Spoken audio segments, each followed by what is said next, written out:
एक देश जिसके प्लेयर्स को अपनी जान बचाने के लिए अपना खुद का देश छोड़कर भागना पड़ा हो, जहां टूर कर रहे खिलाड़ियों को उनके कमरे से बाहर ना निकलने की एडवाइस दी जाती थी, जिसकी रेशियल पॉलिटिक्स और गवर्नमेंट के इंटरफेरेंस से तंग आकर आईसीसी तक ने उन्हें बैन कर दिया। एक देश जिसके कप्तान ने कहा कि अगर कुछ नहीं किया गया तो इस देश में क्रिकेट एक साल के अंदर खत्म हो जाएगा। आखिर किसने इस देश की ये हालत कर दी और कैसे एक प्रॉमिसिंग क्रिकेट कंट्री की हत्या कर दी गई? मर्फीज लॉ, एक कहावत जिसका मतलब है कि जो भी गलत हो सकता है वो गलत होकर ही रहेगा। कुछ वैसा ही देखने को मिला चेवरन्स के साथ। एक समय पर वर्ल्ड बीटर्स कहलाए जाने वाली जिम्बाब्वे की टीम 2024 के 20 टीम वाले वर्ल्ड कप में भी क्वालिफाई नहीं कर पाई। जिम्बाब्वे जिसे खेलने से पहले खुद सचिन तेंदुलकर जैसे प्लेयर डरा करते थे, उस टीम के खिलाड़ी आज स्पॉन्सरशिप की गुहार सोशल मीडिया पर लगा रहे हैं।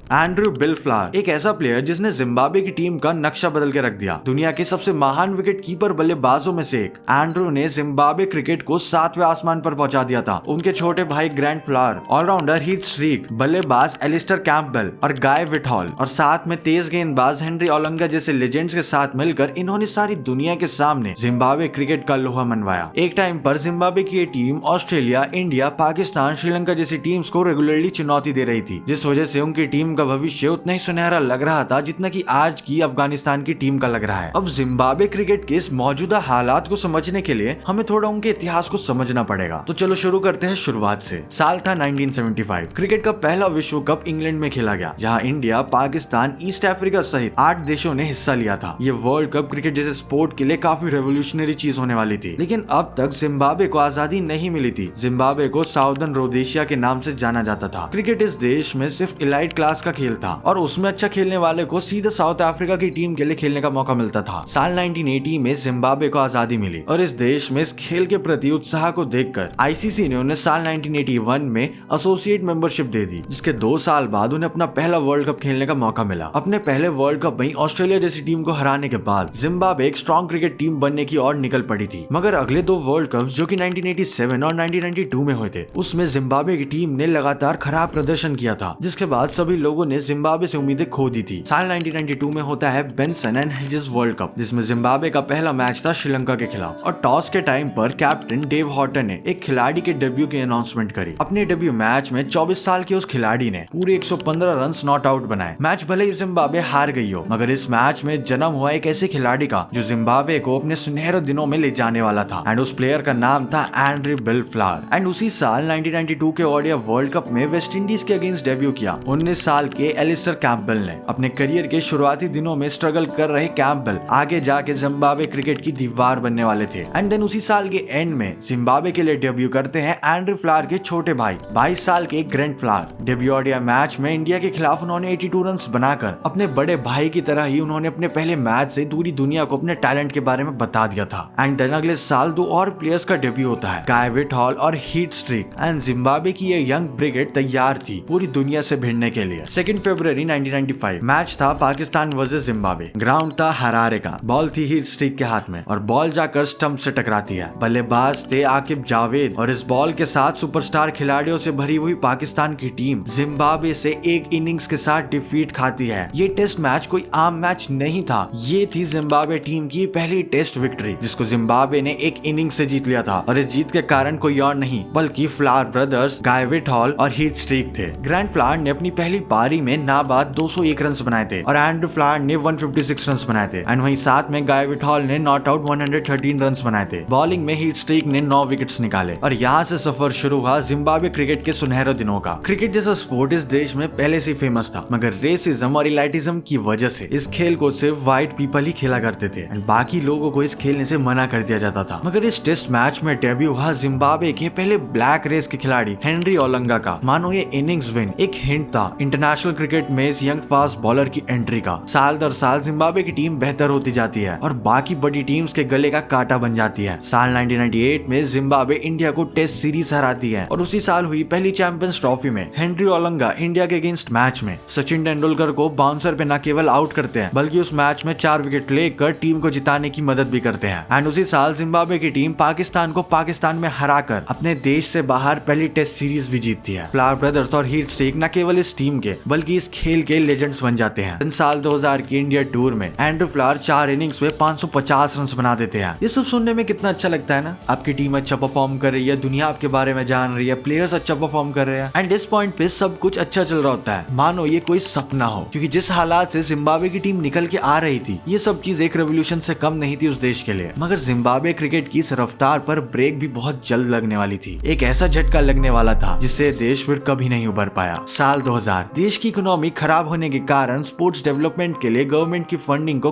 कम कर दिया गया। मगर इसके अलावा प्लेयर्स, टीम मैनेजमेंट और सिलेक्शन कमेटी में पॉलिटिक्स के इन्वॉल्व होने के इल्जाम सरकार पर लग रहे थे। साउथ अफ्रीका की तरह जिम्बाब्वे में भी रेशियल कोटा सिस्टम शुरू कर दिया गया, यानी कि टीम की सिलेक्शन टैलेंट और परफॉर्मेंस को देखकर नहीं बल्कि खिलाड़ियों के रंग को देखकर बनाया जाने लगी। एंड इस सब के अलावा जो सबसे बुरा पार्ट था वो ये था कि जिम्बाब्वे जो कि एक डेमोक्रेटिक कंट्री थी, वो अब डिक्टेटरशिप की तरफ बढ़ने लग गई थी। साल 2003 जो कि एक वर्ल्ड कप वाला साल था और इस वर्ल्ड कप को होस्ट कर रहे थे साउथ अफ्रीका, केन्या और जिम्बाब्वे। और इस पॉइंट पे जिम्बाब्वे की रेपुटेशन कुछ ऐसी हो गई थी कि उस वर्ल्ड कप के लिए बड़े देश ने जिम्बाब्वे जाने से मना कर दिया था एंड वो लोग वर्ल्ड कप तक को स्किप करने के लिए रेडी थे। एंड इसके अलावा इंग्लैंड और ऑस्ट्रेलिया के प्राइम मिनिस्टर्स ने तो अपने खिलाड़ियों को जिम्बाब्वे ट्रैवल करने से भी मना कर दिया था। एंड हुआ भी यही, वर्ल्ड कप के दौरान इंग्लैंड जिम्बाब्वे के साथ मैच खेलने ही नहीं गया। ये मैच ना खेलने का कारण ये बताया गया कि उन्हें डेथ थ्रेट्स मिल रहे थे, जिसके बाद उस मैच को कैंसिल ही कर दिया गया। वर्ल्ड कप में जिम्बाब्वे के पहले मैच में जिम्बाब्वे के 2 खिलाड़ी एंड्रू फ्लावर और हेनरी ओलंगा ने ब्लैक आर्म बैंड्स पहने थे, जो कि जिम्बाब्वे में डेमोक्रेसी की हत्या को सिंबलाइज कर रहा था। पॉलिटिकल टेंशंस की वजह से दोनों खिलाड़ियों ने मैच के बाद रिटायरमेंट की घोषणा कर दी थी और दोनों को देश छोड़कर भागना पड़ा था। एंड ब्लैक रेस की होने की वजह से हेनरी ओलंगा को तो गवर्नमेंट ने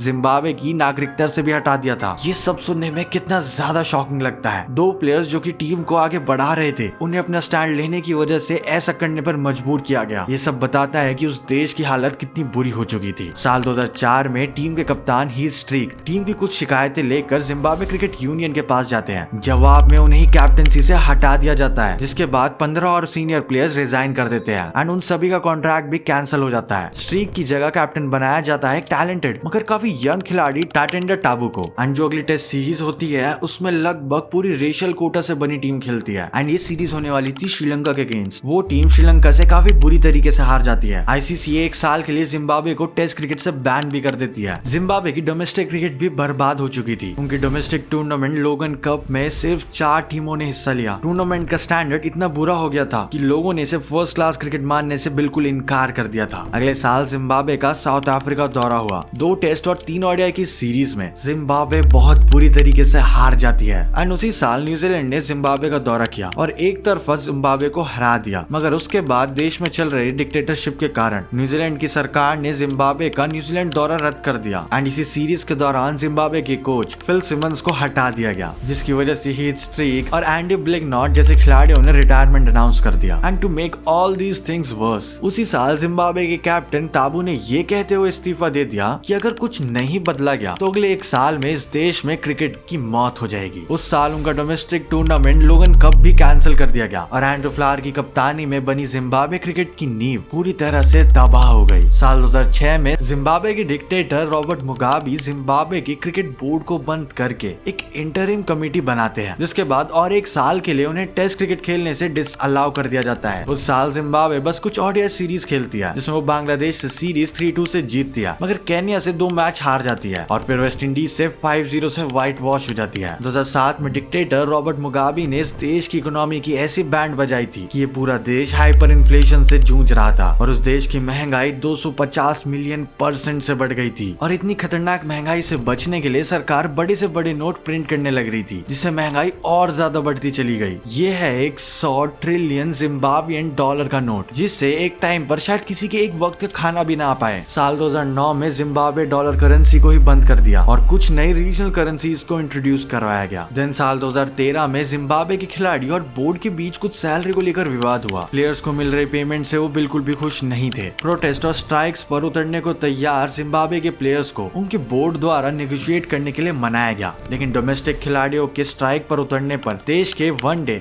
और 4 डे डोमेस्टिक टूर्नामेंट्स को बंद ही कर दिया गया। यानी कि उन्होंने सॉल्यूशन देने की जगह प्रॉब्लम को ही किल कर दिया एंड इस तरह से मुश्किलें और बढ़ती चली गई। जब 2019 के ओडीआई वर्ल्ड कप क्वालिफायर्स में यूएई से मैच हार कर जिम्बाब्वे बाहर हो गई। क्रेग इरविन, शॉन विलियम्स और सिकंदर रजा जैसे बड़े प्लेयर्स के होते हुए वर्ल्ड कप मिस कर जाना ये एक बहुत बड़ा झटका था। साल 2019 में गवर्नमेंट इंटरफेरेंस की वजह से आईसीसी ने जिम्बाब्वे क्रिकेट बोर्ड को बैन भी कर दिया, जिसकी वजह से वो 2021 के T20 वर्ल्ड कप क्वालिफायर्स में भी हिस्सा नहीं ले पाए थे। जिम्बाब्वे टीम के मेन प्लेयर रियान बर्ल ने ट्वीट करते हुए अपनी हालत समझाई। उन्होंने कहा कि कब तक उन्हें हर सीरीज के बाद अपने जूते ग्लू से चिपकाने पड़ेंगे, जिसके बाद प्यूमा ने इनिशिएटिव लेते हुए उन्हें शू स्पॉन्सरशिप दी थी। हालांकि 2022 के T20 वर्ल्ड कप के लिए वो क्वालिफाई कर गए थे और बारिश के कारण उन्हें साउथ अफ्रीका के खिलाफ एक पॉइंट भी मिल गया था, मगर उस टूर्नामेंट में उन्होंने अगेंस्ट ऑल द ऑड्स जाकर पिछले T20 वर्ल्ड कप के फाइनलिस्ट पाकिस्तान को हरा दिया था। दुनिया भर में जिम्बाब्वे क्रिकेट की चर्चा फिर से शुरू हो गई थी, क्योंकि वो मैच काफी ज्यादा थ्रिलिंग था। फिर 2023 के ओडीआई वर्ल्ड कप क्वालिफायर्स में भी जिम्बाब्वे ने अच्छी शुरुआत करी। ग्रुप स्टेज में नीदरलैंड्स, वेस्ट इंडीज, नेपाल और यूएसए को हराकर जिम्बाब्वे क्वालिफिकेशन के सुपर 6 तक पहुंचा, मगर श्रीलंका और स्कॉटलैंड से हारकर जिम्बाब्वे एक और वर्ल्ड कप मिस कर दिया। मगर हद तो तब हो गई जब 2024 के 20 टीम वाले T20 वर्ल्ड कप में भी जिम्बाब्वे युगांडा जैसी टीम से हारकर बाहर हो गई। आज भी ये देश चुनौतियों से पार करने की कोशिश में लगा हुआ है, मगर अफसोस आज वाली Zimbabwe cricket team late 90s वाली जिम्बाब्वे टीम से कोसों दूर है। साल 2024 में भारत के जिम्बाब्वे दौरे के बाद उन्हें एक फाइनेंशियल इंजेक्शन जरूर मिला, लेकिन फिर से उन्हें पुरानी बुलंदियों को छूने के लिए जिम्बाब्वे को अभी भी बहुत समय लगने वाला है। क्या जिम्बाब्वे क्रिकेट एक बार फिर अपने पैरों पर खड़ा हो पाएगा? क्या एक बार फिर से ऐसी टीम बन पाएगी जिसके सभी खिलाड़ी दिग्गज बन पाए? क्या जिम्बाब्वे फिर से क्रिकेट को डोमिनेट कर भी पाएगी या नहीं? या फिर इस देश में क्रिकेट हमेशा के लिए दम तोड़ देगा? वेल, ये सब डिपेंड करता है वहाँ की पॉलिटिक्स के ऊपर। जब तक वहाँ पर चीजें सही नहीं हो पाएगी, क्रिकेट जैसे स्पोर्ट में प्रोग्रेस नहीं आ सकती। आपका इसका क्या ओपिनियन है, कमेंट करके जरूर बताना। अगर वेस्ट इंडीज टीम के डाउनफॉल के बारे में जानना है तो इस वीडियो पर क्लिक करो। अगर श्रीलंकन टीम के डाउनफॉल के बारे में जानना है तो इस वीडियो पर क्लिक करो। Thanks for watching.